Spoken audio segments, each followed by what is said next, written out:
till now what we have completed is we have created our bank master record and set as house bank, and then created our account ID and configured the check lot for the check payments. So in this video, let's issue the outgoing payment check to the vendor.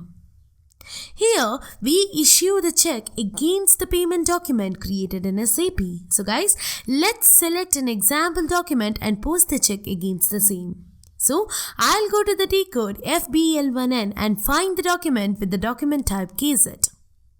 Here I have opened the line items belonging to vendor, that is Airtel. We can see the list of documents wherein the payments document has the document type as KZ, and observe the document, it is 30015 and it is having the document type as KZ and the amount is 10,000. So let's select this document for our learning activity.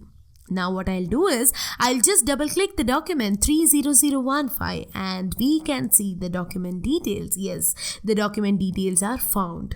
Now, if I go to environment and click on the check information, we will get the information as no check information was found.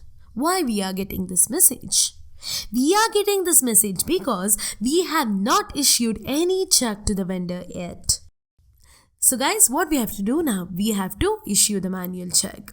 So guys, let's issue the manual check. For that, in the new session, I will use the menu path to create the manual checks. For that, what is the menu path here? It is from SAP Easy Access, go to Accounting, Financial Accounting, Accounts Payable, Environment, and then click on this check information and select this create, and finally double click on FCH5, which is manual checks.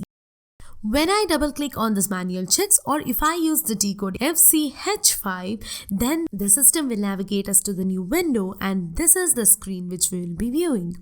Here we have to make certain entries, that is, enter the payment document number for which we need to issue the check. In my case, I will enter the document number as 30015 and also the company code, fiscal year, and also observe this under the check. What I'll do is I'll enter the bank name, account ID as well as the check number, and finally I'll hit the enter key. After pressing the enter key, the system will navigate us to the new window. Here we can observe that the create check information screen is displayed. Now, if you observe, the amount paid is 10,050. Correct, right? Here, the amount paid is 10,050.